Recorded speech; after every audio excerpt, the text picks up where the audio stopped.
Members, officers, and any members of the public who are viewing the live stream of this meeting, welcome to the meeting of the Joint Local Plan Advisory Group.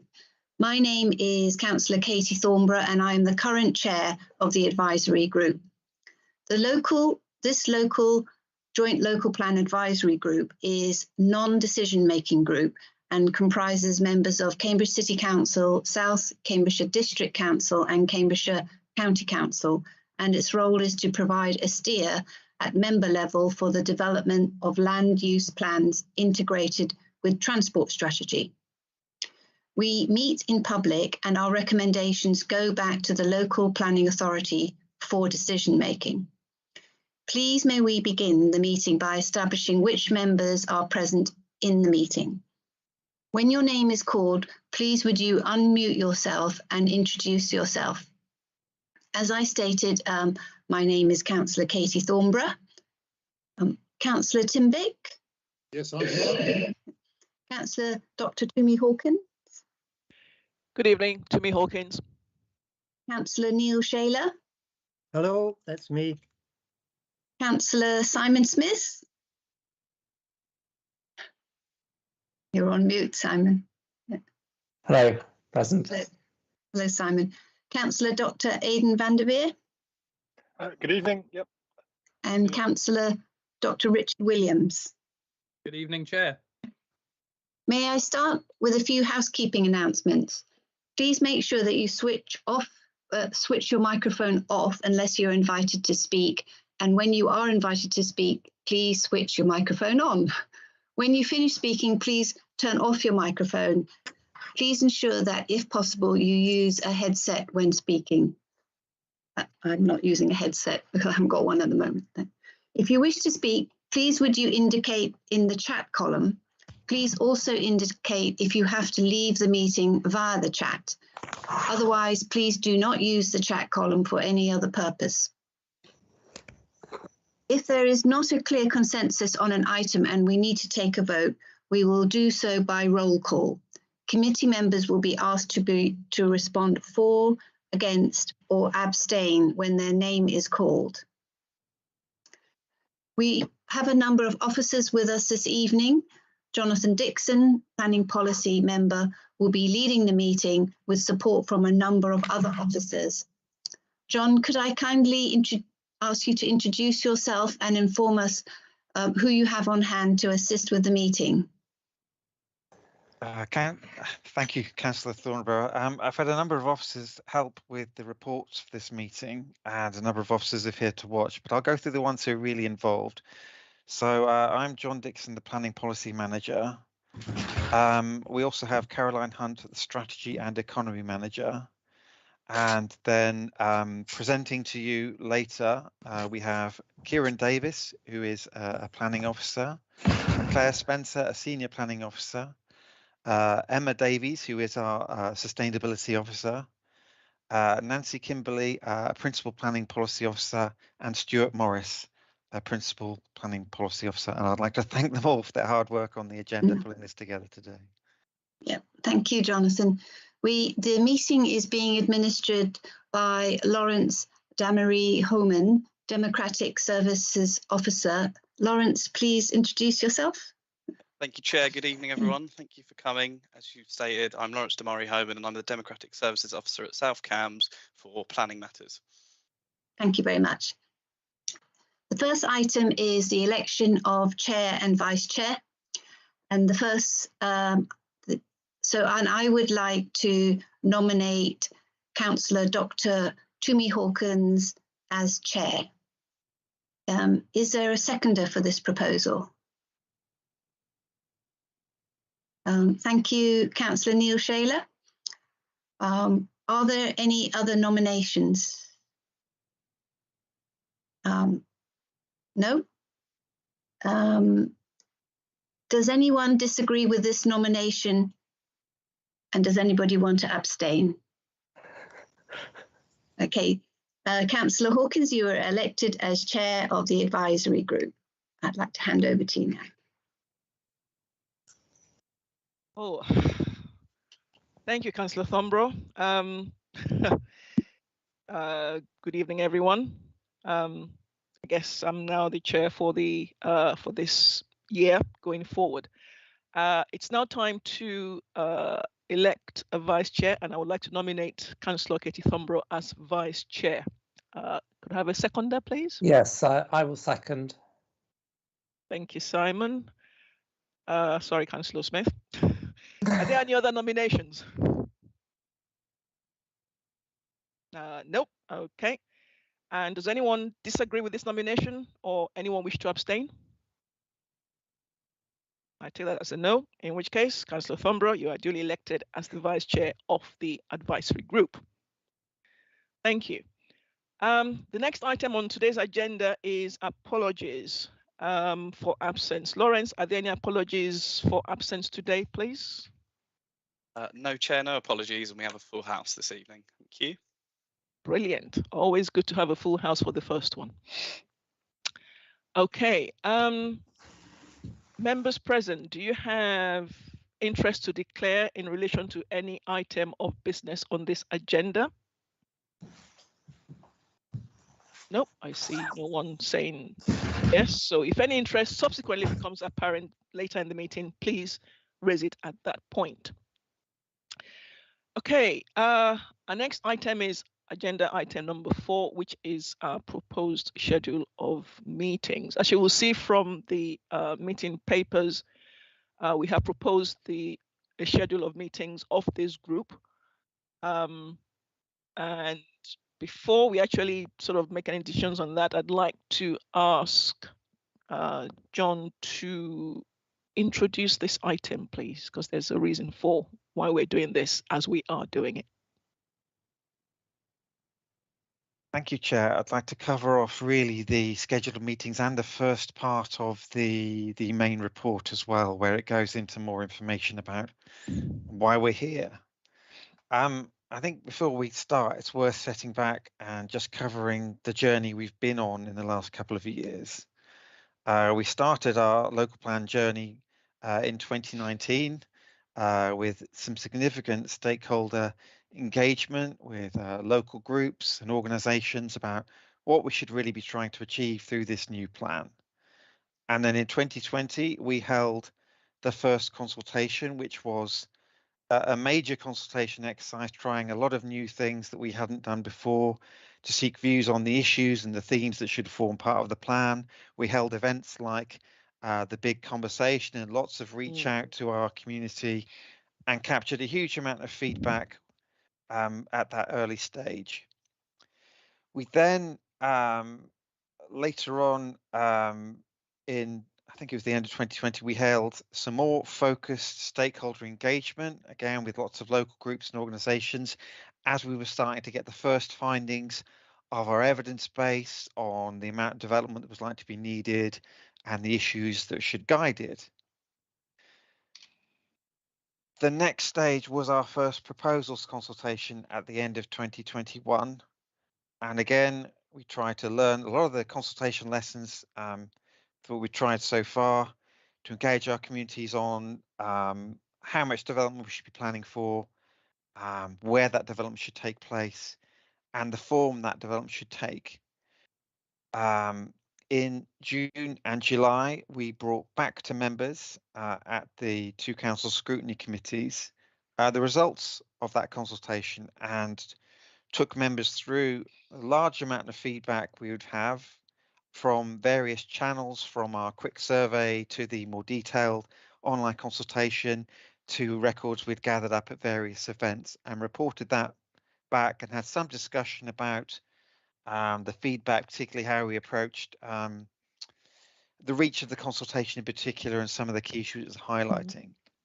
But I think we also were aware, given how helpful it's been getting this vast amount of feedback from the community, we needed more time perhaps to explore some of the issues being put to us and to look with members about in a bit more detail about what people have told us about the range of policies we'd put forward. And the local plan joint advisory group really gives us the forum to do that. We've got membership from both councils and from the county council. and it provides a good way to get some feedback this whilst we move towards development of the draft plan. So in the scheduled meetings, you'll see we've got a series of meetings planned between now and March. I believe the earlier dates are confirmed, but I think our Dem Services colleagues are still finalising some of the latter ones.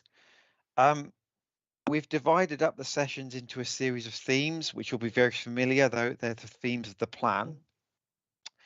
The general approach we've taken is to try and cover perhaps 2 or 3 themes at each meeting.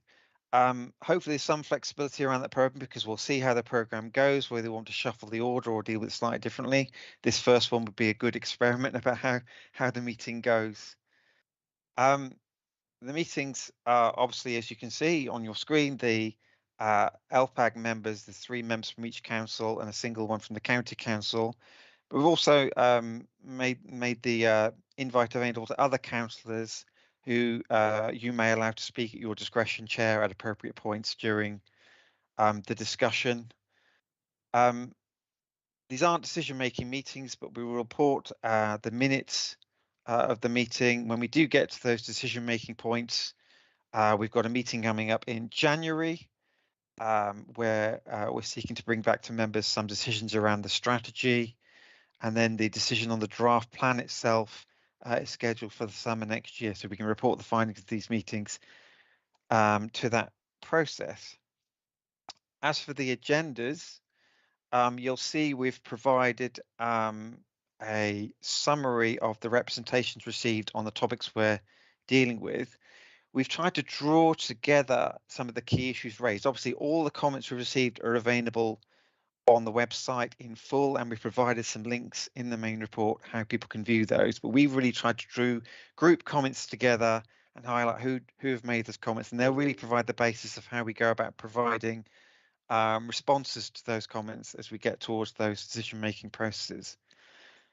And for each issue and theme, the team will take you through using a PowerPoint presentation to highlight some of that feedback, to remind members what we proposed, summarise some of that feedback, but also set out some of the next steps that officers are already working on in terms of how we develop those policies moving forward.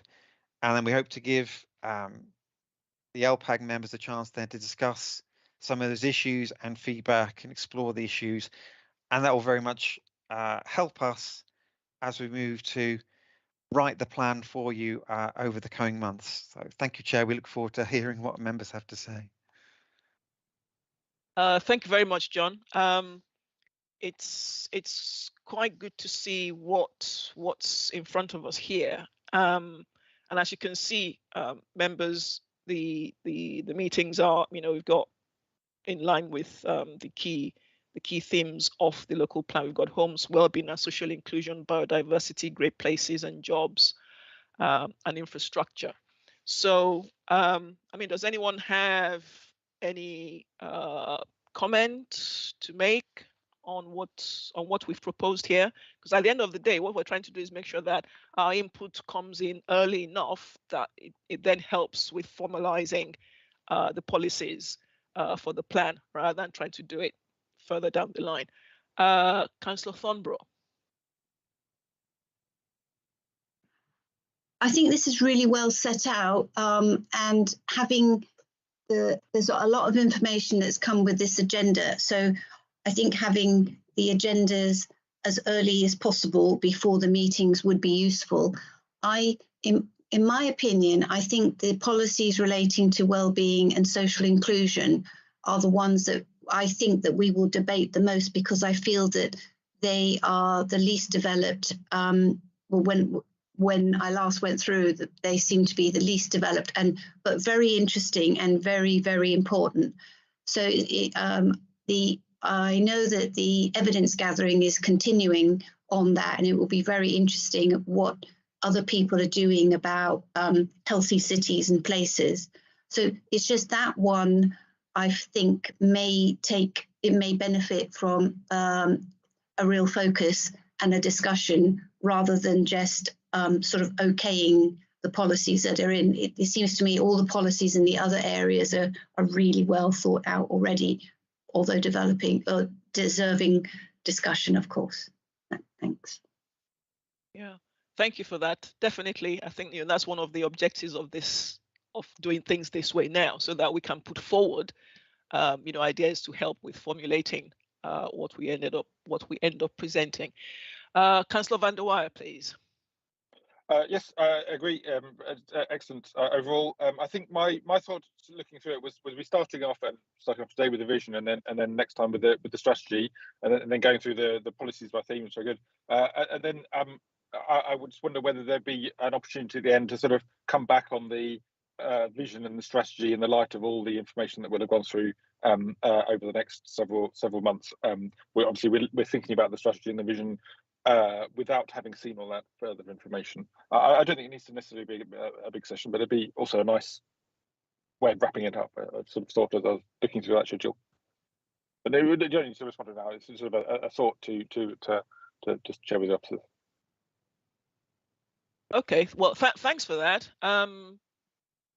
Sounds like a plan. I think we can discuss that and see how we can it's like a summarizing what we talked about and put that into the vision, right? I got you.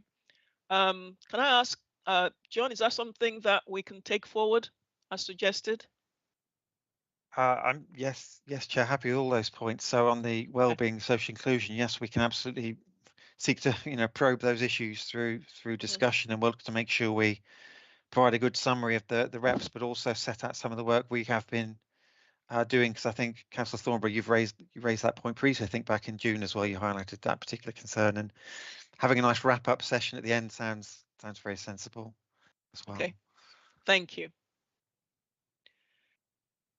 I think just very quickly, Councillor Thornberry. I do know that some Cambridge residents have actually raised very specific points about sort of areas for development within the city. They're existing established areas, and they made some comments. And I do think that over the course of these meetings, I'd like to have the opportunity to discuss those specific points. But I can when they come up. Yeah. Yeah. Okay. Great. Thank you very much. Unless there's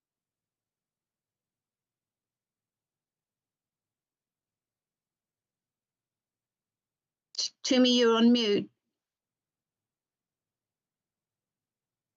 Thank you very much for that. I don't know, I thought I'd clicked it. There we go. Councillor Shayler. Sorry, I just a very quick comment that these things are all, each of them are part of the process. On county, we have a policy of health in all things, and I'm guessing that well-being and social inclusion will be in all things. And so even though there are different themes, each one of them is applicable, isn't it? That's how I read it anyway. Well, yes, it is. It's just that the first proposals the whole plan has been predicated on those themes. Usually we had previous plans is jobs, homes, infrastructure, but then obviously with this one, and being it's a joint plan, very early on we started looking at the themes that could form what we brought together. So climate change was a very big one. And then of course we had the others, well-being, social inclusion, biodiversity, etc. So yes, we just carry on with the way in which we started to put it together. Okay, thank you. Right, so can I take this then as an approval of this schedule? Do we all agree? Yes. Yep. Okay.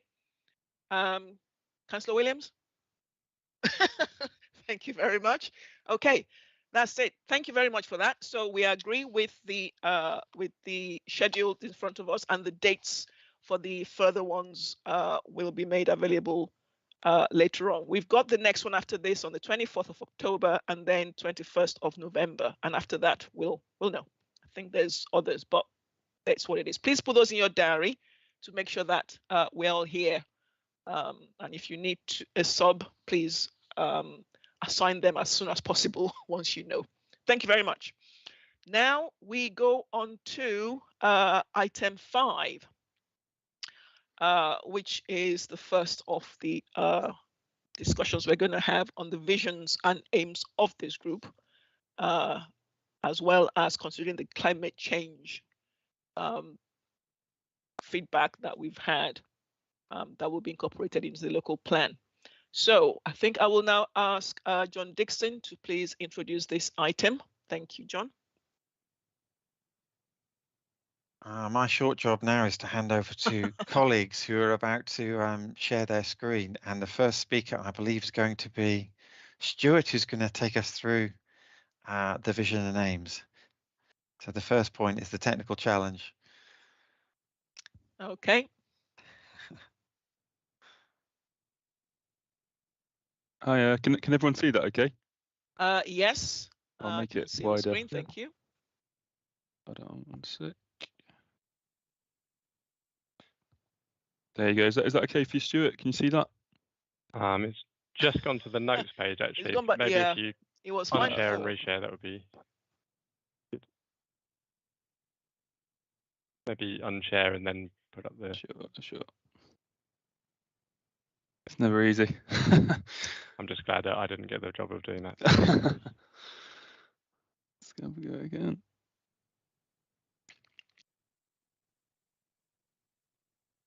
Good. That's good. There we go. Just see if it. That's good. Thanks, Kieran. Sure. Yeah. Oh, it's getting ahead of. Yep. Over to you. Thanks, Kieran. So I'm going to talk to you about the vision and objectives prior to giving you obviously good opportunity for discussion. I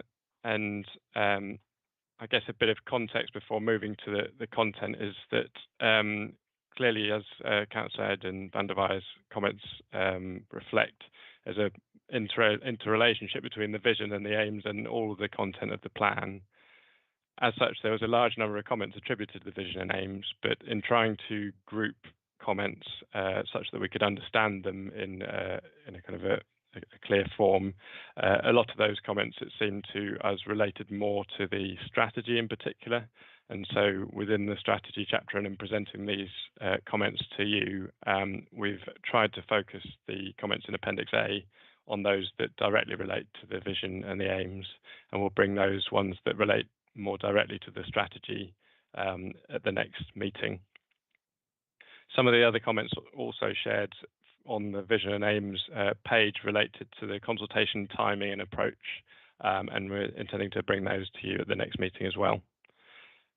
So having kind of looked at all of those, while there was a reasonable number of comments on the vision and aims, overall, in terms of the web page, overall, there's a relatively limited number of comments directly attributed to the vision and aims, particularly when you compare that with the strategy, as we'll see next time round.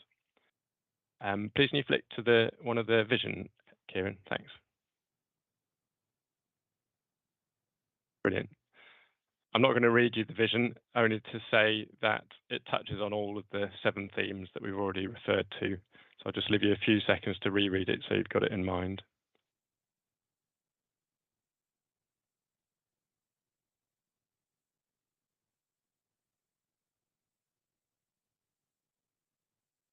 Thanks, Kieran. Would you mind flicking on again? So this is a very high-level summary, but I guess in broad terms, there was a significant amount of support from a wide range of organisations, so not any particular group, flagging that there was a kind of clear theme, I guess, that the vision connected through to the policies. There was particular support within those comments for the climate focus of the plan, but there was also various comments from different perspectives saying, for example, that it supported accorded with the MPPF, that it safeguarded landscapes, and other comments. In terms of amendments to the vision, I guess there was a range of comments from, again, different perspectives. So there was a theme suggesting of comments coming out, suggesting we should focus more on the environment, so specific comments about impacts on the River Cam and recognising the multifunctional benefits of the natural environment.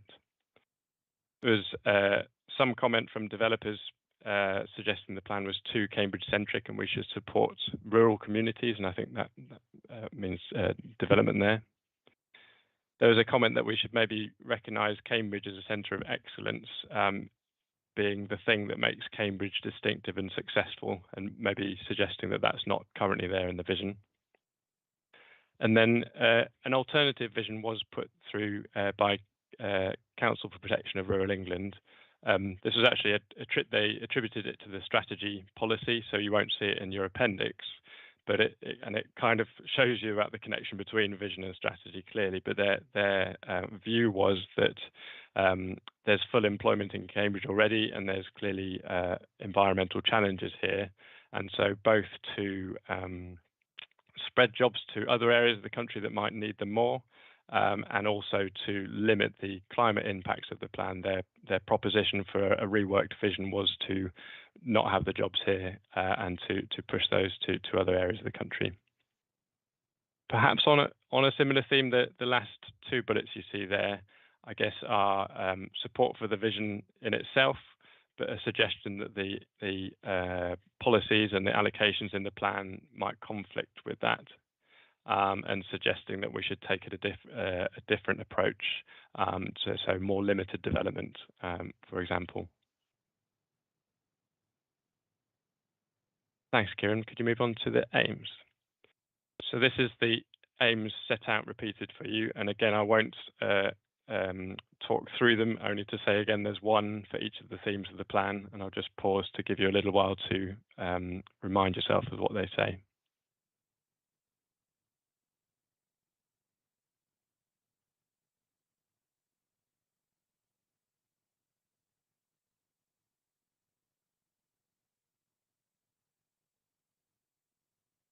That's good. Okay, thanks. And if you move on, Kieran. So again, there was broad support from the people that commented on these aims from a range of groups, not one particular kind of proportion of the responses. Amendments were shared, and I think I'd characterize them generally as be more specific. So, for example, on water, a number of respondents suggested be more specific about considering the impacts on chalk streams and be more ambitious or specific about what we're going to do about water supply. And that came particularly from individuals and community groups. There was on homes the comment about being more ambitious to meet full affordable needs, and including sites in the rural area and building small homes came, I think, particularly from a range of developers. And those comments that you see there on infrastructure came again, I think, from community groups particularly. In terms of suggested additional aims, Central Bedfordshire Council suggested that connectivity in terms of within and across the boundaries of Greater Cambridge was a golden thread that we might reflect on in the themes. The comment about village separation and identity and retaining distinctive character was concern raised by Teversham and Stapleford parish councils, I think connected to specific proposals in the plan. There's a comment from one or two individuals, particularly about preserving Greenbelt, and equally comments from one or two individuals about nurturing Cambridge's development as centre of excellence. And the last comment about inequality, I think, came from individuals. But again, I think the suggestion was that while the aim on well-being does seek to provide for the needs of everyone, I think their view was perhaps the actual content of the plan might not support the needs of those who are the most socially disadvantaged. Could you move on, Kieran? Thanks. So just in terms of next steps, clearly we'll be reviewing the detailed wording, including taking on board all of those comments and comments members make here. As noted at the beginning, a lot of the issues are interrelated with the actual content of the plan, and we'll seek to draw on these comments on the vision and those that relate more widely to the strategy in the next meeting, and then moving on from there. So I think it's probably just to say that's the end of me talking. It's over to you for discussion. Thank you very much, Stuart. Interesting to see the feedback summarized as you have done. Obviously, there's positives and there's negatives and there's the in-betweens. I think I recall one or two parish councils' comments about we won't be able to deliver on this. That it was too, how would we monitor how it was implemented, for example. But yeah, there's a lot in there, and thank you for summarizing it as you have, because there was a lot in that paperwork. I see 3 hands. Okay, all right. Sorry, I'm not sure which one came first. I think it was Councillor Thornborough. Oh, thanks, Tumi. Thank you for the feedback. One of the points that does come up a lot is, and I think rightly so, is the protection of the chalk streams. But the problem is that the level for real protection, the level they need to reach is a European standard. It's not not any kind of local or kind of standard. So they need to be a almost Ramsar site level. So to actually have the protection where a planning application would need to take full consideration of the chalk streams. So there's a catch-22 that even the local the MPs now have a group in Parliament discussing the chalk streams, because they're such a unique feature, but they've been very adapted and they don't have adequate protection. Reaching adequate protection, as most people have commented on, is nigh on impossible, I think. And the complexity of this issue is something that needs to be better understood.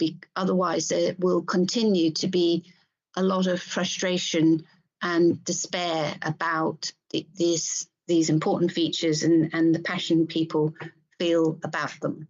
So it's very difficult to try and achieve what people want within a planning policy, because the background protection is not there, but that's not understood. Yeah, thanks. Katie, just to say, does that then, or do you see then that we have, or we need to find a way of clarifying that, within our plan? Yeah, somehow?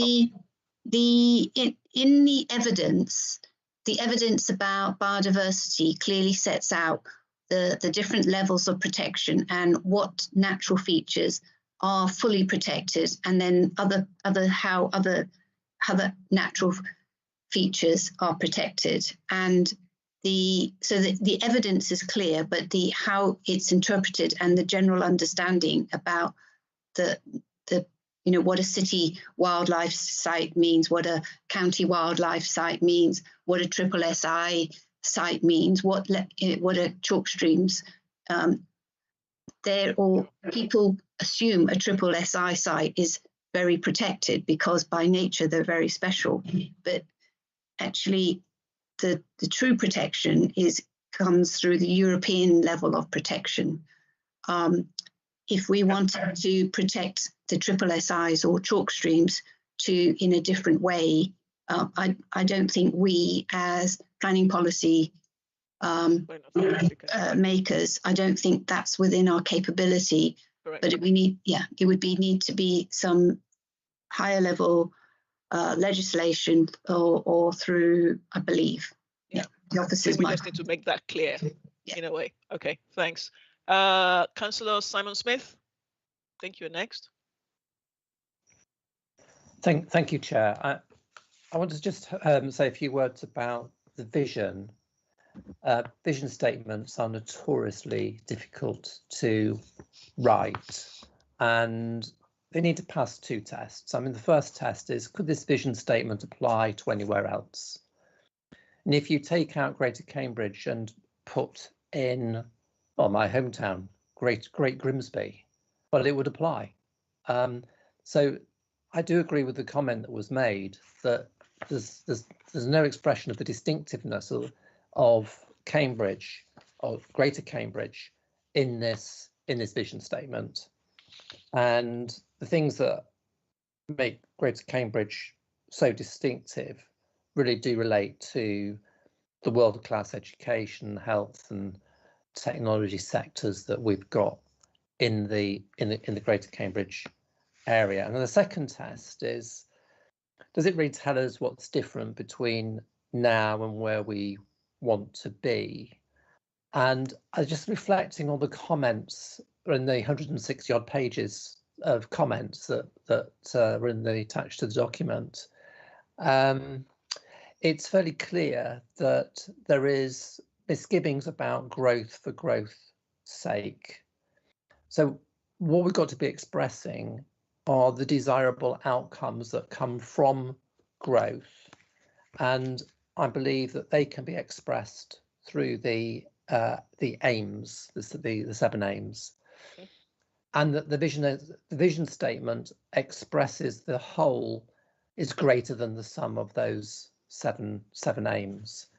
So it's a difficult challenge. I think, as Councillor van der Merwe was intimating at the beginning in his first comments, that this is something that we might need to revisit at the end of the process. But I don't think we're there yet with a vision statement that is going to be worthy of the emerging plan that we have. Okay, well, thanks for that. I think what I might do is maybe take the comments and then go back to Stuart to give us some feedback on that. Councillor Timbick. Yeah, thank you. Yeah, I have 2 points. One, which relates strongly to what Simon Smith just said, and in particular, I was drawn towards some of the feedback that we got that talks about, well, couldn't we say something about Cambridge as being a centre for excellence? And I mean, I'm not quite sure what the phrase is, because I don't want to define it in a too exclusive sense, but I do think that, you know, it's kind of odd to ignore the wider role of Cambridge in the world, and so to describe it as a centre of technology or knowledge or something like that, I probably wouldn't go for the educational bit, because I think that becomes a bit too much the city and not the rest. But I do think that we're missing something there, and that we need to distinguish it from everywhere else if we can. I think the second point I had was a different sort of point about the vision. I remember making the point about the wording of this expression of a big decrease in our climate impacts and a big increase in the quality of everyday life. And I think there was, as a result of, maybe partly as a result of what I said, a change was made to that. And actually, I'm not sure that it really has done it, because I'm reading it now, and I just don't think it adds up really. A place where a big decrease in our climate impacts comes with a big increase in the quality of everyday life. Oh, it's a very neat rhetorical coupling, but I just have a hard time justifying the big decrease in our climate impacts. I mean, I think I'm fully subscribing to what we're trying to do here, but I'm just saying that you have to describe it with a bit more accuracy, otherwise it's easily criticised. I mean, our climate impacts consist of all the existing development we've got, which probably isn't going to change very much. And so we aren't going to influence that very much by planning and growth. So I don't see how we're going to decrease the climate impacts of the existing settlements we've got by the way we have, by what we put in this local plan. We're surely looking for something that decreases the climate impacts of what is developed from now forward. Yeah. And there is other policies in other parts of our council's activities which are going to try and change what we've already got. But I just wanted to put that out there. I just don't think it's sort of logically defensible. Interesting comment. I mean, I take your point, but I guess what's already built has its own issues, which can only be, I guess, improved if we sort of go back and include things like we have to improve on what is already here. But the focus of this is on what is to come. Yeah, exactly. Yeah. exactly. I don't know what the phrase is, but I just think that it's something that ought to be revisited because it just seems a bit clunky and a bit difficult to defend. Okay, we can have a look at that to see if we can make it better. Thank you for that. Councillor van der Weyden, I think you're next. Hello. Yes. Councillor Smith having proposed that we sort of revisit the vision at the end, which it wasn't actually, I hadn't sort of quite got that far in my thinking, but I think that is actually quite a good idea. Because we could spend a lot of time now talking about the vision. It probably doesn't capture quite everything we want, and maybe we could have another discussion. I mean, the social inclusion, for example, I don't think it's in there strongly enough. I think I wanted to make a comment on the a bit of the feedback, and again, which might come into how we articulate the vision. This sort of idea that the change that's happening and the change that's sort of proposed to be shaped by the local plan, that limiting that change, limiting the amount of development would be better for the environment. And I think that the plan fundamentally, obviously, disagrees with that, and I'm very supportive of how the plan's approach that, where we're trying to find ways in which change can be sort of captured to improve the environment, so that the overall result is better than what's there now, and also obviously the importance of the sort of social equity impact of the plan. A lot of what a lot of changes needed is because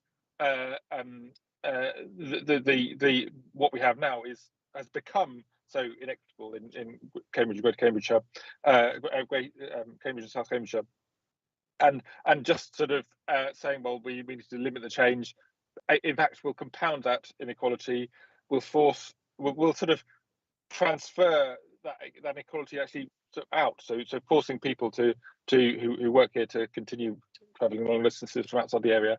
And so we're addressing not only the environmental impact of the people who come from outside the area to work here, but also the sort of equity issues around that, and that balance and that the potentials for some complementarity are an important part of what I see is about what's good about this plan. And I think that if we can some sort of capture that, and so the overall vision, especially the aims, really supportive of, and I think largely the comments confirm do support that. Okay, thank you for that. Now the last thing we want to do is make the inequality worse, but we'll come back to taking that on board later, I think. Councillor Williams. Thank you very much, Chair. Just a few points, really. First one on the vision statement. I tend to agree. I think it was Councillor Smith who first said it. I tend to agree. I think the vision statement is quite general. I would maybe be tempted to use the word bland, and it could really apply anywhere. So I would like us to try and capture within the vision statement some of the unique things about Cambridge and Greater Cambridgeshire. I mean, we talked about, Councillor Thornborough's mentioned chalk streams. We probably wouldn't want to specifically mention that, but we do have some unique, natural environments in this area. Chalk streams, Fen Edge, around Swavesey, places like that. So I think maybe some wording to sort of talk about the sort of unique, protecting, enhancing the unique environmental capital of our area would be helpful, I think, and make it a bit more Cambridge specific. I mean, of course, we do have the slight issue that we are dealing with two quite different areas. I mean, the city is very different to South Cam. So I know to an extent it's got to be sort of all things to all people, but I think we probably could do a bit more to sort of capture some of the uniqueness of it. I mean, in terms of the sort of points that were made in the officer's presentation, I mean, I might as well put on the table now, and I think you probably all know this already. I just flatly disagree with the approach that's taken to development. I think the numbers are far too high. I don't accept the methodology as to why they're so far over standard method. I'm not going to win that debate, I don't think, on this committee, but you know, I flatly disagree that we need to build at that level over standard method. So personally, I do think there is contradiction between that level of development and our aspirations to protect the environment. We may well come back to that, but I leave it there for today. One other small point, okay. Slightly it's South Cambs Cambridge issue again. I noticed in the vision statement makes a reference to reducing or minimizing reliance on the private car. I think we all agree with that as a general aim. That's absolutely fine. But the reality is, in the real world, in villages in South Cambs, you know, you have to have a car. It's not practical in many cases, you know, in many villages, not to have one. So I do slightly worry that, you know, as those of us on South Cambs Planning Committee know, we end up with a lot of applications where there's just inadequate parking. And developers tend to cite sort of fairly general environmental goals, but we all know that actually you're just going to create a problem with people parking all over the place. So whilst I don't disagree with the vision statement in fairly general terms, when it comes to the specifics of it, I am interested and concerned that we get the specifics right and we don't end up building places in villages with no car parking when people have no reasonable alternative other than to have a car. Yeah. I hear you on that. Obviously, there's you know, when we come to the detail of the policies, we'll have to take that into account and make sure that it's not, you know, one size fits all. So thank you. And I think Councillor Shayla, you're next. Thank you, Chair. And I'm going to kind of go against the previous one a little bit here. That's fine. That's why we're talking. I mean, there's a general consensus that what we have now is not sustainable. There are, you know, a lot of legacy from the past and quite recent past as well. And so to see growth as an opportunity to fix stuff, I think is quite good. And it's also helps some of the previous things. And so sometimes we see, I read through some of the comments quite quickly, actually. I didn't read all of it, but there seems to be anti-growth for anti-growth's sake, you know, just to put the other side of it.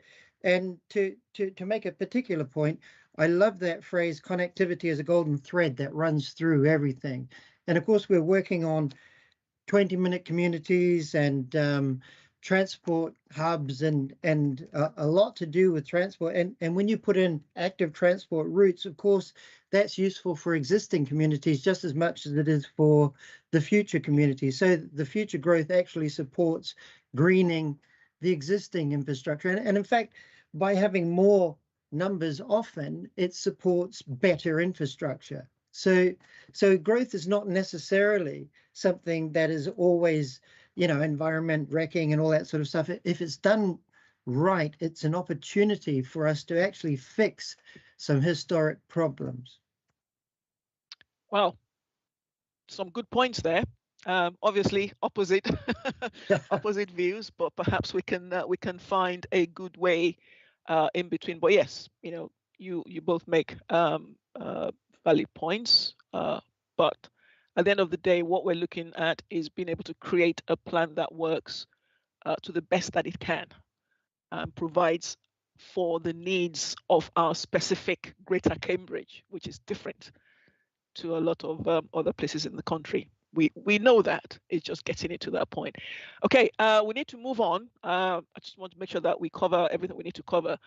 Councillor Thumbro, very quickly, before we wrap this section. Just quickly, I just want to say that under the NPPF, they define sustainable development, which is what we all want. And the three objectives is economic, social and environment.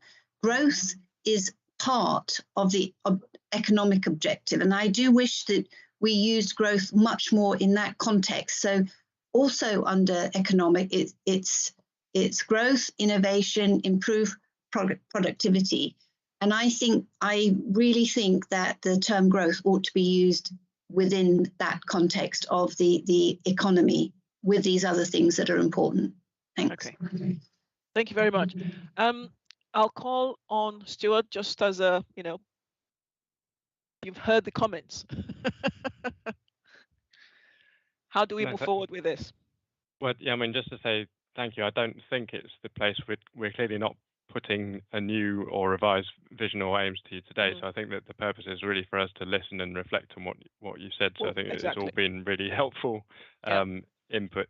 The one thing I just to throw out there as a kind of thought to continue to ponder on in terms of the nature of the vision, accepting all the comments from everybody, is whether a question for us all to confirm really is whether the vision is a vision for the place that planning can support, or whether it only sets out the vision for planning to achieve.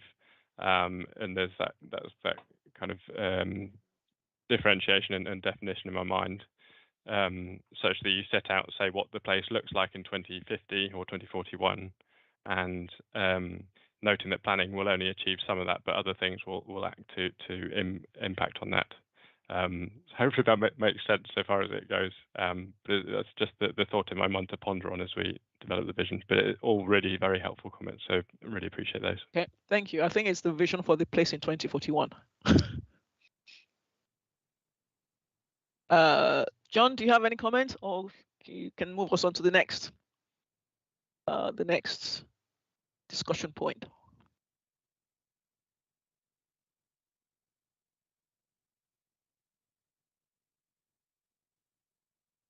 Mr. Kelly. I see Mr. Kelly. John. Hello. Hi, Stephen. Sorry, it's just an observation. Some really interesting comments and views expressed there. That what we'll do is we'll try and take away and think about how we reconcile them. I heard the comments about inequality and the role of that some people were talking about social justice not being fully considered as well. And of course, part of our challenge. One of our biggest challenges on inequality relates to housing. So we and access to quality housing and so on for some. But I think it'll be interesting to see how we reconcile, how we try and pull together and reconcile those differences. I think a clear statement or clarification next time around this point around the vision for the place, or the vision for the planning of the place, I think might help us to address Councillor Williams's point around, or in fact Councillor Smith's initial point about precision in the vision, because one could be very broad and distinct, or indeed the easiest thing for us to do is to say what the planning will be like, but I don't think that necessarily engage all of the 4 key themes that we've highlighted. But I think we need to move on, John. Is that right? Yes, we do. Thanks for that.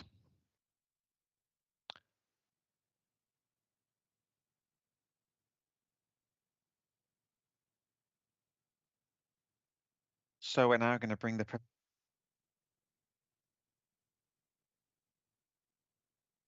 Everyone see that? Sorry, okay? John. Okay. Oh. Yes, we can.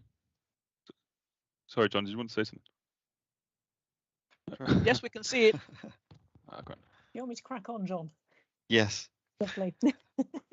Okay, thank you. So I'm going to do a bit of a treble act now between myself, Nancy Kimberley and Kieran Davis, taking you through the climate change section.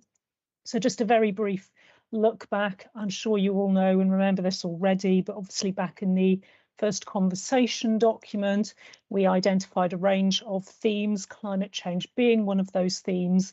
And I think we had quite a resounding level of response to that first conversation, with people saying that climate change was very much ranked as their highest priority for the plan to deal with. So next slide, please, Kieran.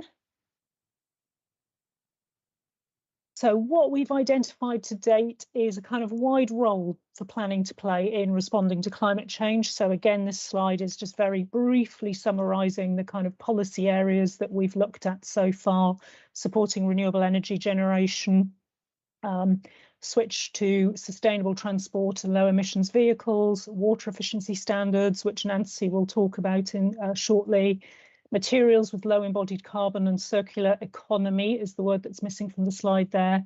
Zero carbon buildings, and then looking at green infrastructure, sustainable drainage systems and climate resilience. So that's all what was included in the first proposals document. So next slide, please, Kieran. And we've also got very extensive evidence base, which I'm sure many of you will be familiar with, particularly in relation to our net zero carbon policy, which we've worked with bioregional and other consultants on developing, and that was all published alongside the first proposals document.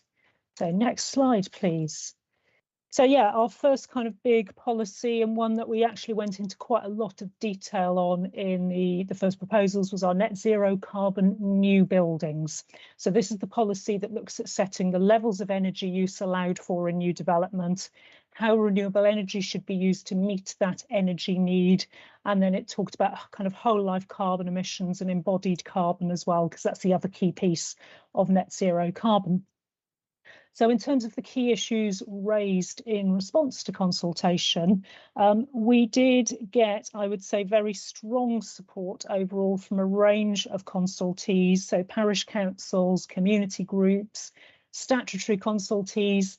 Some developers, as well as local interest groups, were very supportive of the net zero carbon policy.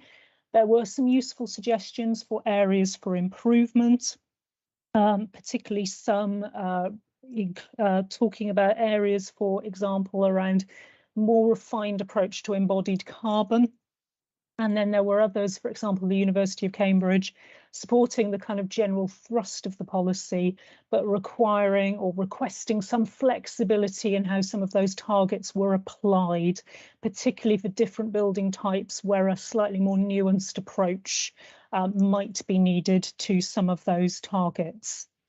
Those objecting to the policy, and it was primarily developers and the likes of the Home Builders Federation. The objections that we were getting were that, you know, the delivery of net zero carbon is not something for the planning system to be getting involved in. They very much felt it was for the review of building regulations and the forthcoming Future Homes Standard. They raised some concerns around technical feasibility, with some stating that our targets were only really applicable in places like London, and there were concerns about the impact on viability. There was also some concerns raised about how we would actually implement the policy, with some questions raised as to whether there was enough skills within the service to implement such a policy, with others raising the need for more detailed guidance to be developed so that we could make sure that developers were implementing the policy in the right way. I think also something else that came through quite strongly from a number of consultees, and this was particularly parish councils and some local residents, was actually they felt that there was a lack of targets and reference being made to existing buildings. And they raised this in relation to issues around embodied carbon, trying to make sure that we're reusing buildings wherever possible. So next slide, which I believe takes us on to Nancy. Thanks, Emma. So yeah, you'll already know that we've got an extensive evidence base for the water and flooding, which is our integrated water management study, which includes water cycle strategy and strategic flood risk assessment. Next slide, please, Kieran. And obviously, there's also the water industry have their own plans as well, and the Water Resources East Regional Plan and the Water Resource Management Plans that are being produced by Cambridge Water for Greater Cambridge area. They'll be coming out in draft form in the next month. Next slide, please, Kieran.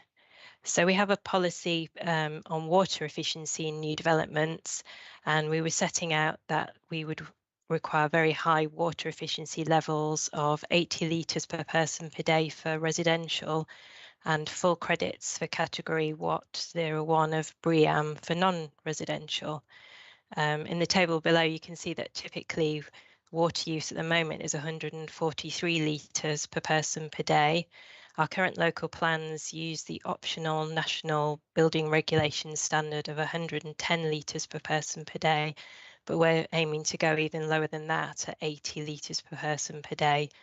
And similarly, on non-residential, we're going for the full credits for the BREEAM category for water, which is currently used in the Cambridge local plan, and the South Cambridgeshire has slightly less with 2 credits. Next slide, please, Kieran. So the key issues that were raised in the responses to the first proposals where there was generally strong support for the policy direction from a range of public bodies, including the Environment Agency, environmental groups and individuals. There was obviously a lot of concern about the level of growth in the plan itself, given the water stress in the area and its impact on the environment and chalk streams. But I think that's going to be talked about more in the next meeting of JLPAG to do with the strategy. So we're talking more about this, the water efficiency levels really in this policy. Some other comments were that we'll going to need further evidence to support this level, which will probably be in the form of the detailed water cycle strategy. We'll also need to continue with our collaborative working with the water companies and the Environment Agency. And there was 2 different sides to the water efficiency levels. Some were in clear support, but others, particularly developers, thought that the levels were unrealistic and would have an impact on the viability of developments, and that we should be sticking to the 110 litres that's in the building regulations. There were several comments on the potential of rainwater harvesting and greywater recycling to achieve the levels, some in clear support, others saying that there would be problems with maintenance, kind of the amount of roof on particular flats. There wouldn't be much roof area to collect water. And obviously, because there isn't much rainfall in the area, how would rainwater harvesting actually work? There were also comments from the Environment Agency and some of the developers that we'd need to provide more guidance on how to actually implement the policy and how to monitor its effectiveness. Next slide, please, Kieran. So now back to Emma. Hello again. So our next policy was our designing for a changing climate policy. This is our kind of climate change adaptation policy, and kind of set out really how the design of developments needs to take account of our changing climate and respond to extreme weather events. So heat waves, quite topical given our recent summer, and also issues such as flash flooding. So again, I think in terms of the key issues raised, we had a very strong level of support shown for the policy, particularly across members of the public, parish councils, community groups, developers as well, well, certain developers. And in particular, there was quite strong support for the role of green infrastructure and also site-wide approaches. So this policy does mention things like sustainable drainage systems, with more detail then being provided in a separate policy, which again, Nancy's going to cover shortly. There were some calls for including additional elements of green infrastructure. So we had some calls for including reference to green walls, for example, which we've always been a little bit wary of, I would say, but possibly open to some discussion on that. A bit more detail on sustainable drainage as well. So there was calls from, I think it came from the Environment Agency, on the need for clarity on the climate change allowances that are related to sustainable drainage systems and how you size those. So some quite technical comments. We had some, such as the Cambridge Donor Economics Group, who was saying that the policy should actually go further and provide specific targets for developers to meet, some of which may well get picked up in the more detailed sustainable drainage policy, for example.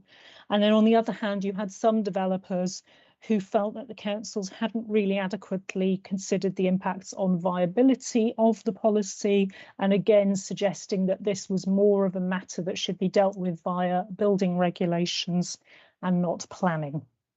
Next slide, please, Kieran. Back to Nancy again, I think. Thanks. Yeah, so this was the policy area relating to flooding and integrated water management. The policy would set out how development should address flood risk, implement integrated water management, including sustainable drainage systems in new development. Next slide, please. So the key issues raised, where there's generally a lot of support for the policy direction and the use of brown and green roofs, permeable surfaces, and SUDs to manage water at the source and to reduce flooding.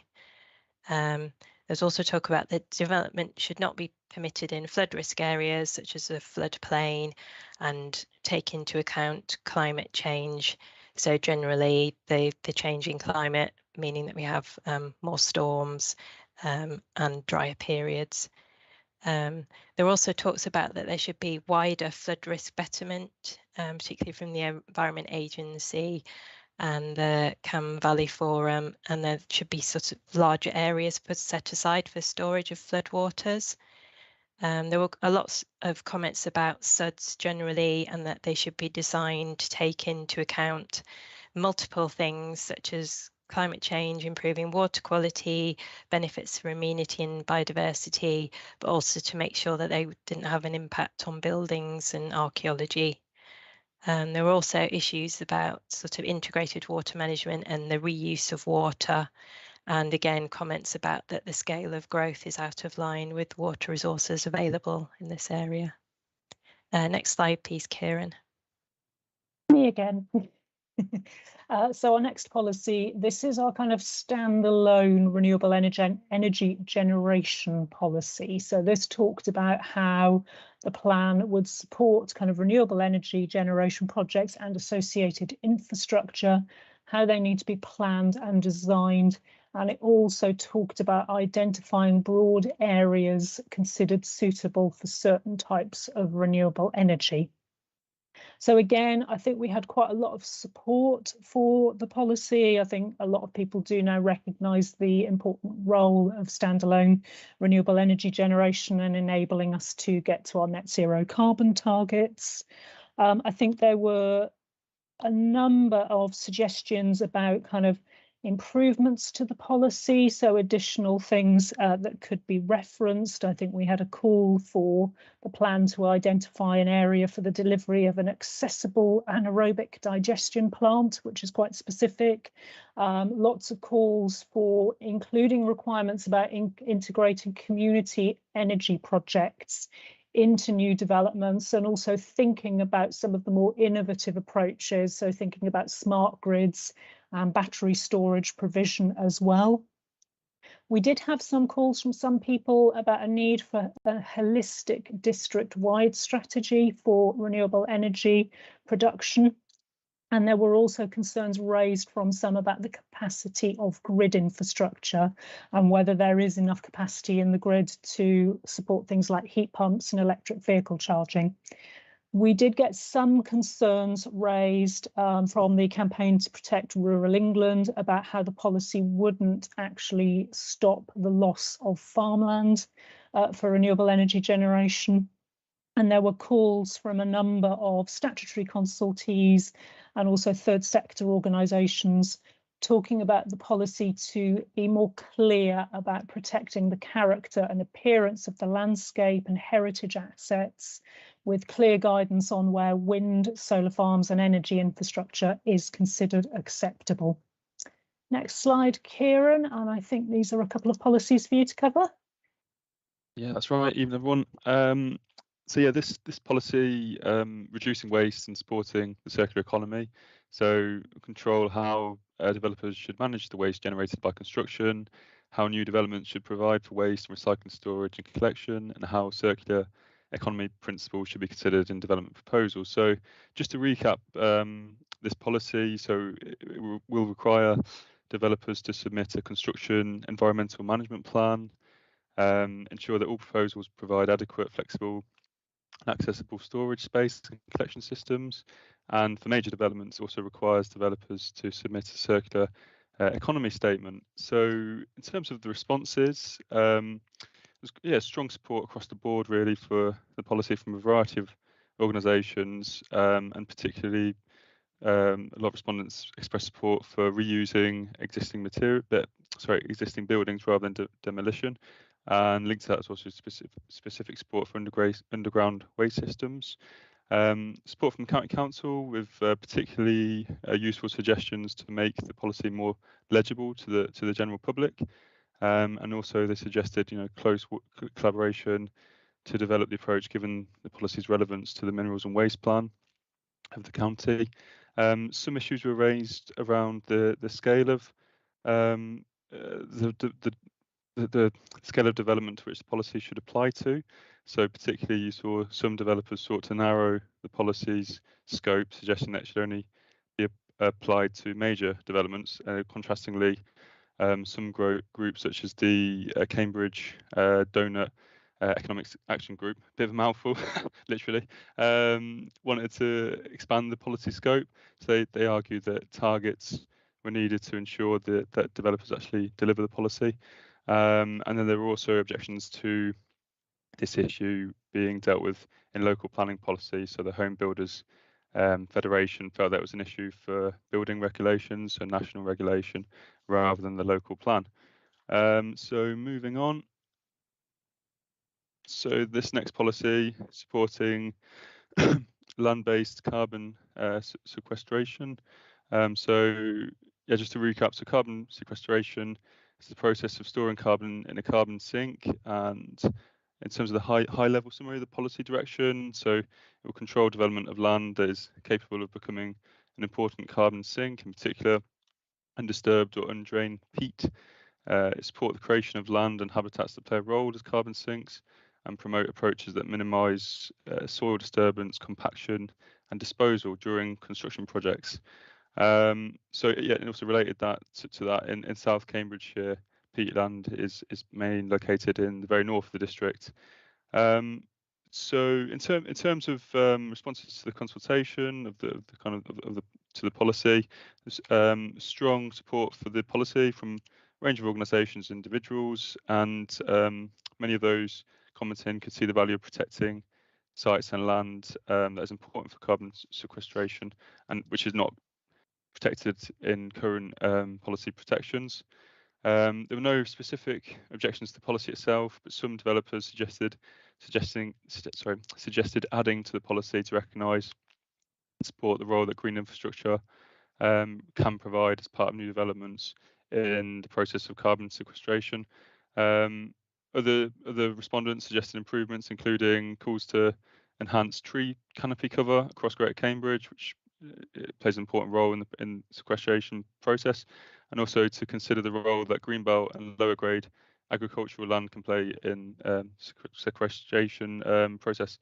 Other recommendations including calls to prioritise approaches that deliver wider nature-based solutions and environmental benefits. So over to you, I think. Yeah, finally, just some next steps now in terms of policy development. So in terms of the net zero carbon policies, it is now going to be a case of working through. We did have some quite technical comments submitted, so we're going to work through those with our evidence consultants, just so that we can formulate a kind of proper response to those comments, but very much a case of continuing with the policy. On the climate emergency policy, we do need to make some amendments to that policy because, as you'll know, we now have the new Part O of building regulations. We aren't allowed to duplicate what is in Part O, so we will need to make some amendments to parts of that policy that referred to previous methodologies for assessing overheating risk, but still very much promoting that design-led approach to reducing the risk of overheating. Renewable energy, this is a rapidly moving area from the mini budget that we had the other week. So we have got some landscape work that we need to review now to consider areas suitable for different scales of onshore wind. And we also need to keep a close eye now on national policy to see the direction in which that now moves, given the announcements around relaxing some of the planning regime in relation to onshore wind, but we don't have the detail of what's going to happen there yet. So keep a close eye on that. And we also need to continue working with partners like the Greater Cambridge Partnership on grid capacity issues. That also links into policy that we've got in the infrastructure chapter. Nancy, did you want to pick up the water and flooding? Yes, thanks. So on water efficiency, we're now going to do further work looking at the sort of supporting evidence that we can gather from local stakeholders on, trying to reach that 80 litres per person per day and the levels for the non-housing. And then we received recently a letter saying that the government was going to look further into water efficiency in new developments and retrofits and revised building regs. So we're going to keep an eye on all of that. On flooding and drainage, the County Council as a lead local flood authority are updating their supplementary planning document on flooding and drainage, which we're going to be involved with. And we're also doing looking at some of the sites that are in the proposed local plan, sort of screening to see if they need further work, to look at any mitigation that would be needed on those sites. Kieran, do you want to pick up the last one?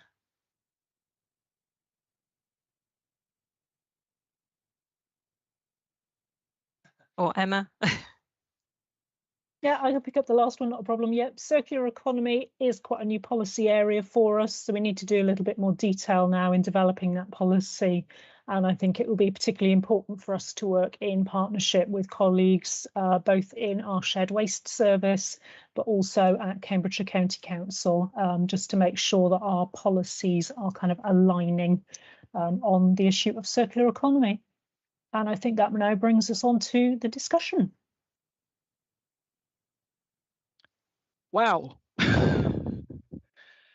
That is some information. Thank you very much. Emma, Nancy, and Kieran. That's yeah. Members. Just a comment from me. It's not, maybe a side comment really. It's just I was kind of maybe not surprised, but a bit surprised at the level of some of the comments from developers about you can't deal with this in planning. It's got, put it to building regulations. I wonder why. I'll leave it at that. Councillor Thumbro.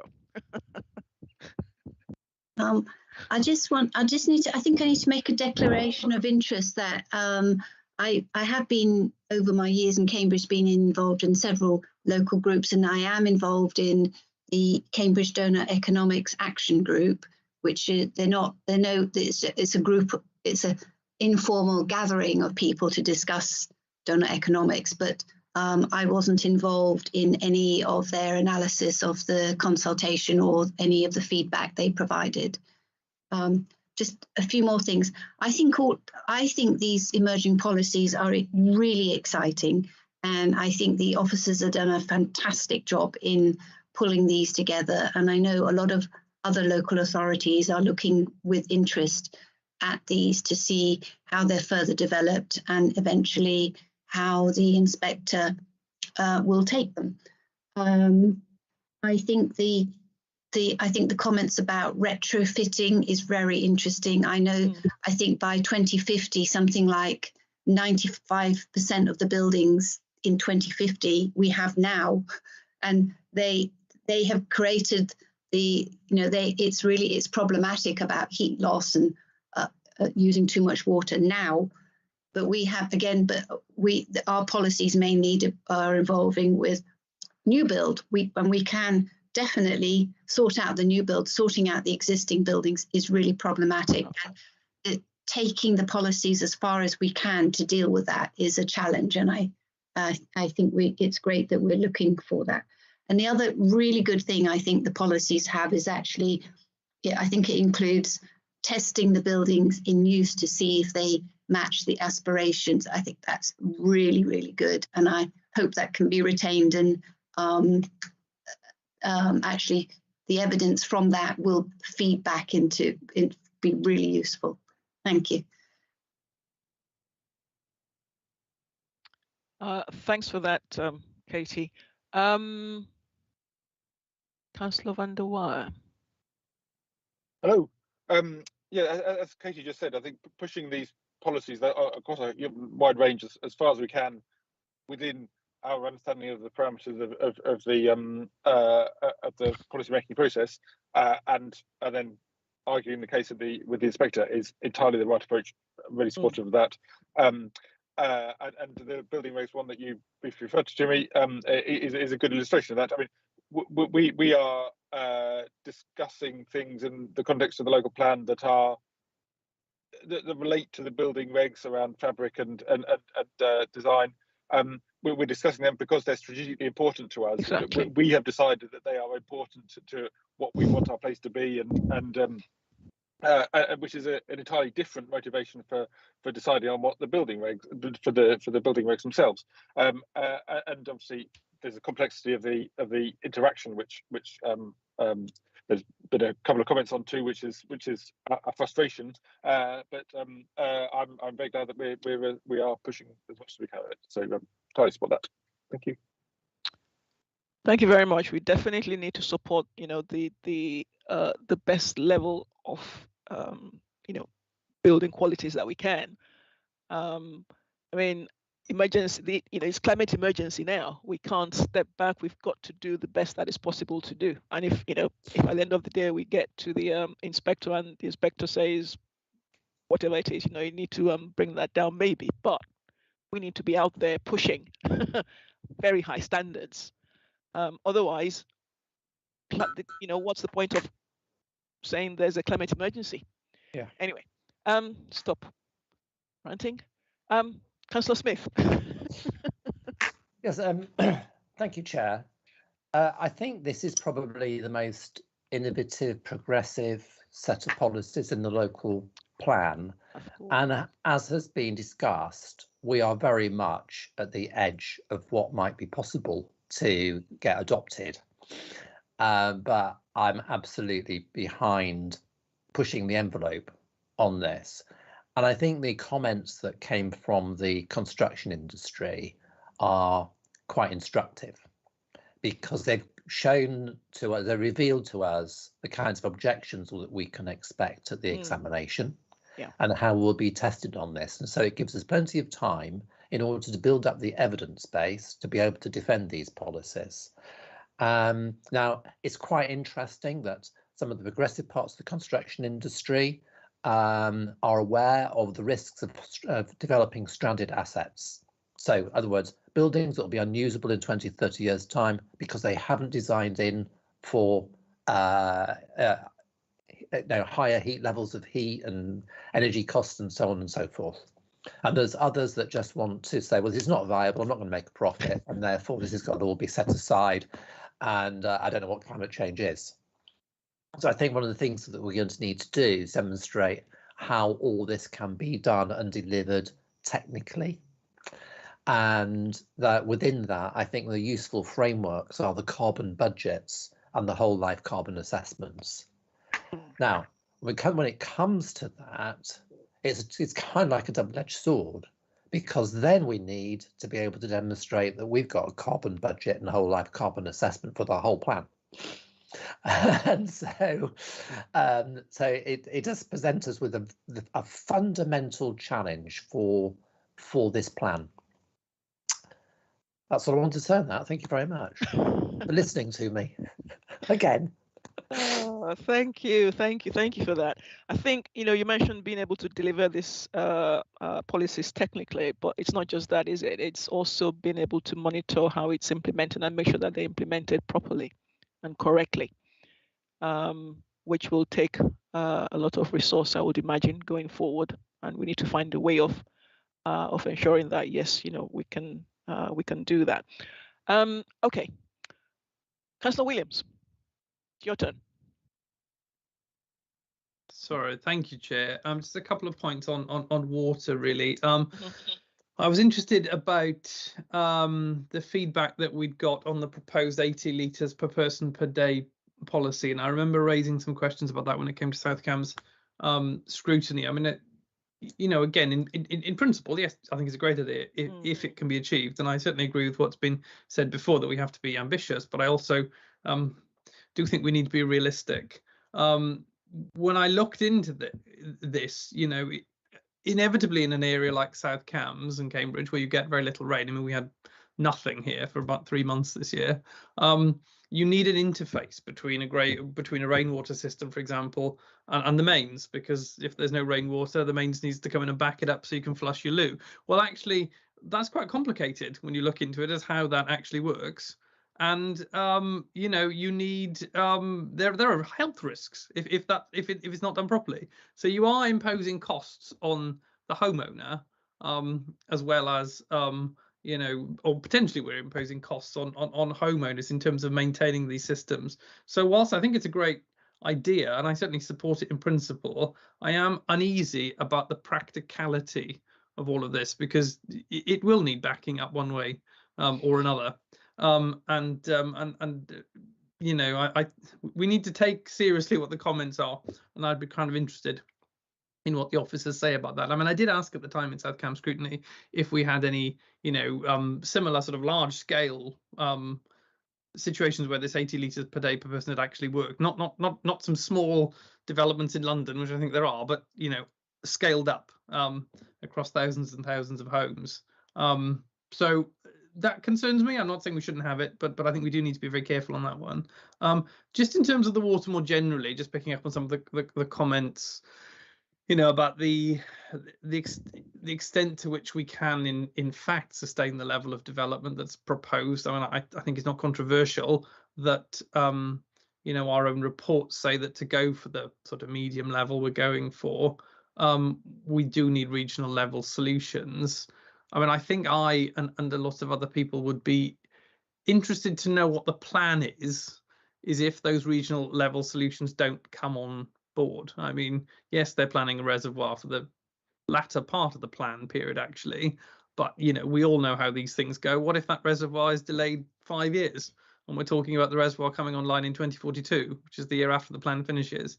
I mean, what actually would be the result of that? Because what we don't want to get is into a situation where, if it's still there, you know, we've got a 5-year land supply we can't possibly meet and the plan collapses.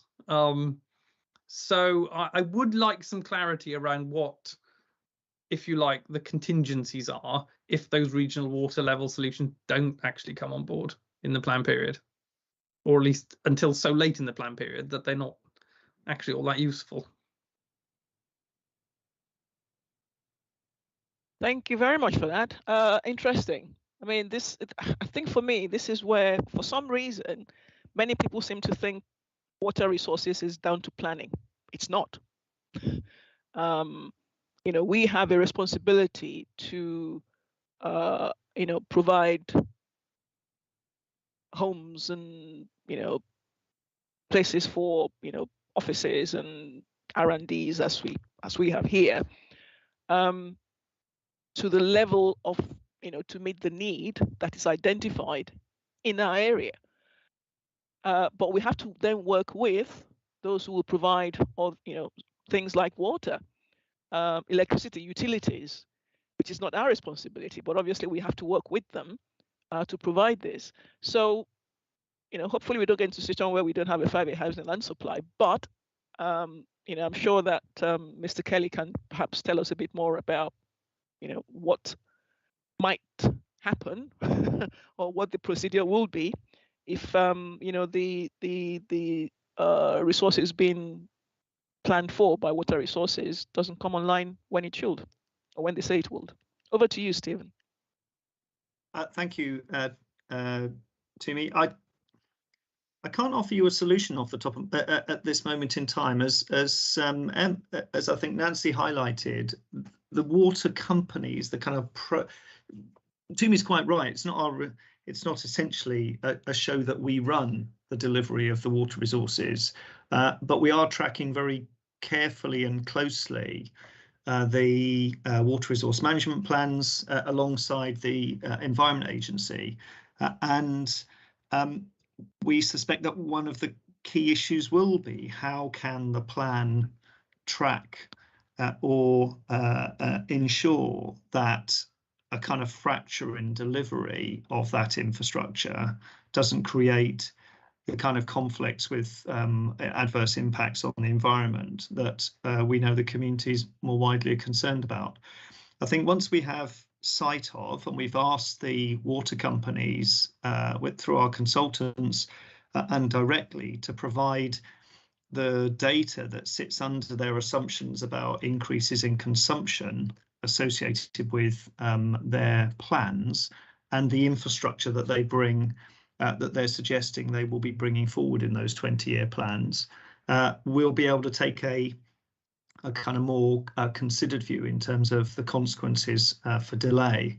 But as Councillor Williams is right, the Anglian Water to present a confident position in terms of being able to meet future demand, but some of that infrastructure is big kit stuff, like reservoirs, and is subject to its own planning processes that risk delay. Other elements are perhaps not just water conservation, but actually other elements of infrastructure are more tangible and in the near distance, for example, in terms of bulk water or the potential for bulk water transfers or alternative supplies being used to the chalk aquifer. But again, we and the Environment Agency are awaiting the formulation of all of that within the water resource management plans, and we'll have to take stock. I think we share the concern that the plan shouldn't be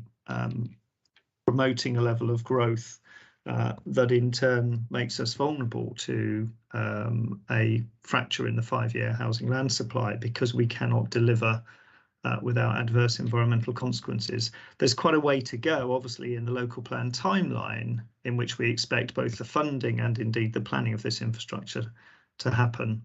But for now, I think all we can offer is an assurance that it most certainly isn't a superficial or peripheral component of the strategy that we're putting together, or indeed where we will end up with the plan. Thank you for that, Stephen. I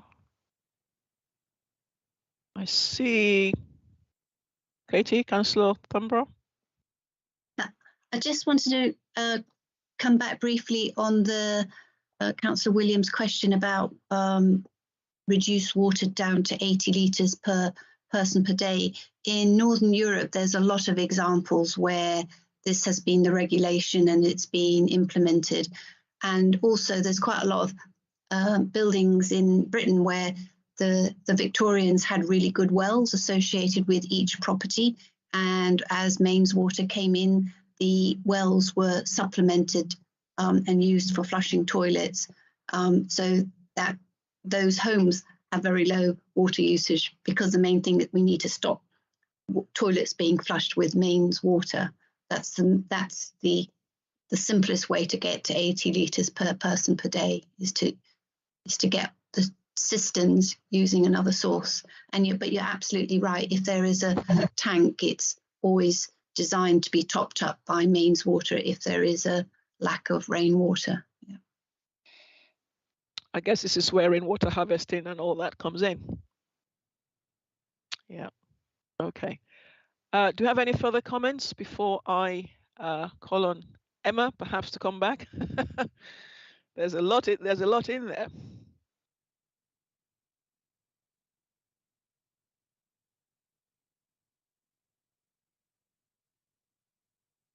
I just said thank you for the support for what we're trying to do, really.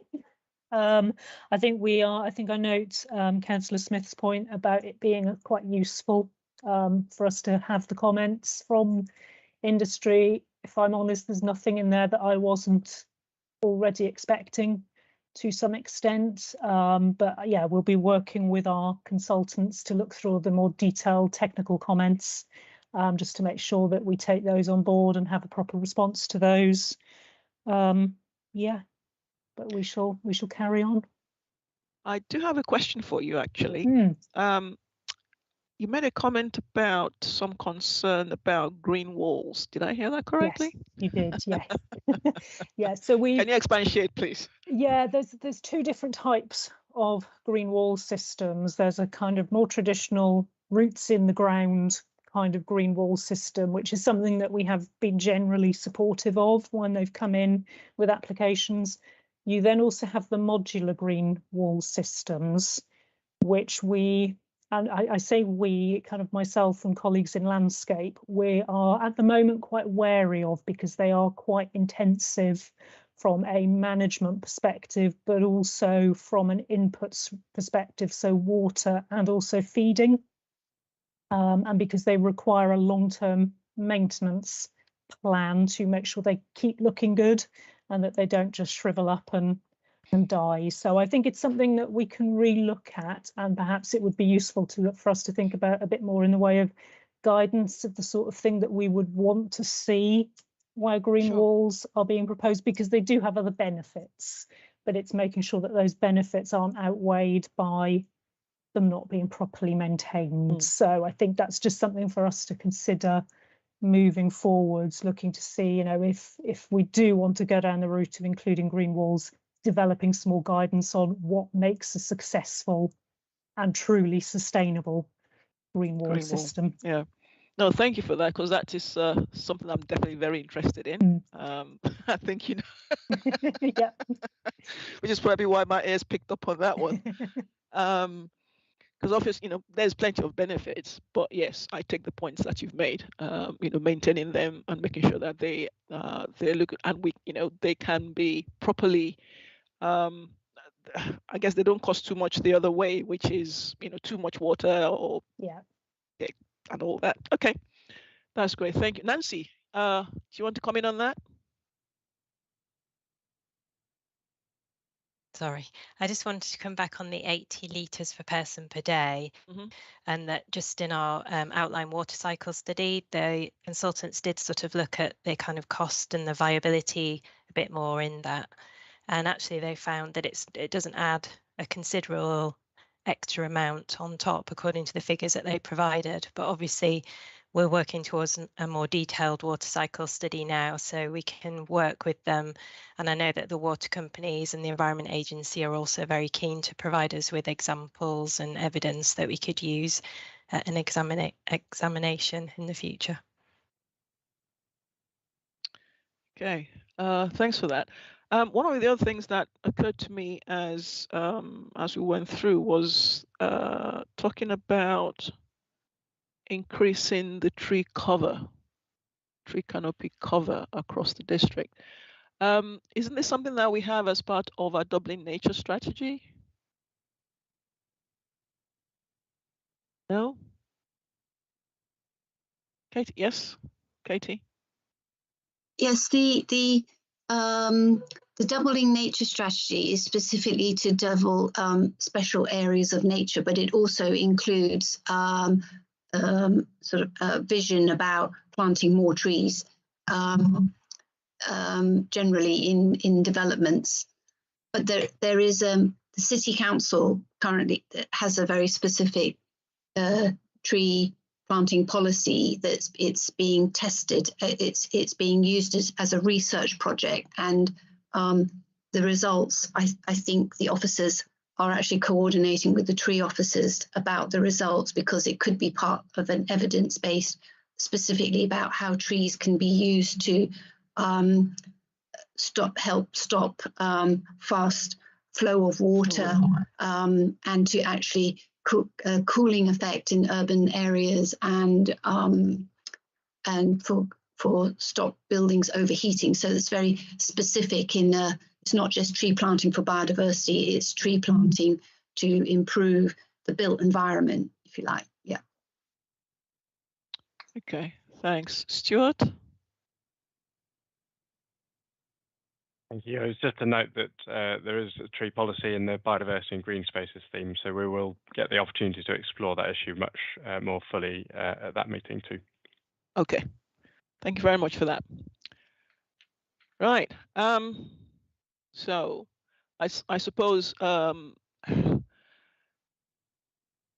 is there anything that you would like from us going forward after this? If something came to us, you know, we've discussed tonight, yes, but what if we had other ideas? Can we forward that to yourselves with references and whatever, you know, we can, that will help with putting the policies or developing the policies further, because it's a lot of information we're looking at today. And I appreciate all the work that you've done to put it all together for us. John? I think we're always interested in what members have to say to us, to me. So of course, any useful examples, grateful received. Clearly, you've given us a lot of food for thought, and as well as drawing all this together, perhaps at the end of these sessions, clearly the next steps in terms of our decision-making process, we will be looking to provide more detailed, responses to all these comments as part of your consultation statement.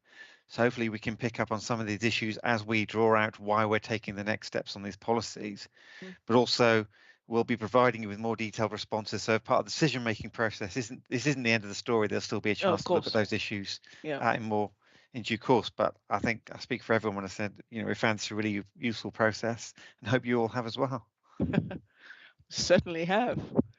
I think my brain is spinning already. Okay.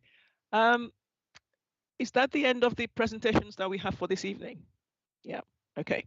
That's great. Wow. There's a lot of, all I can say is thank you very much to each one of you for this work. We definitely are on the right track, and we definitely are pushing the envelope, and I'd like to see us push it to the furthest extent that we can. Okay. I guess at this point, I can bring the meeting to a close, unless anyone has any other business that they would like to raise. No, members? Yeah, I would actually. I can't see you, Simon. Oh, well, you don't have to see me. Can you hear me? You know what I look like. At the beginning of the meeting, I think you read out instructions about, we might have to take a vote and have a roll call and so on if there was a disagreement. And I think this is a joint local plan. And I think there's been a degree of consensus around all of these issues, which is quite remarkable, given that we arrive at this from different political perspectives or represent different political parties. And I think it's a great testament to the work that we do together, the two councils, and long may it continue.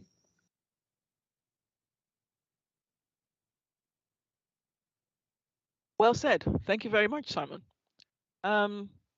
Okay, well, thank you, everyone. I think, as I said, the date of our next meeting is the 24th of October at 5:30. And all the meetings are going to be virtual, unless anyone is quite keen to meet up. But I think we can carry on with it being virtual for now anyway, and see how it progresses. Did you want to come in, Stephen? No, other than just to echo the thanks both to you as members for turning up and your contributions, and also to my fantastic collection of policy and planning colleagues for their work tonight. Thank you. Yes, thanks everyone, and this is me saying thank you, and we'll look forward to the next meeting on the 24th of October.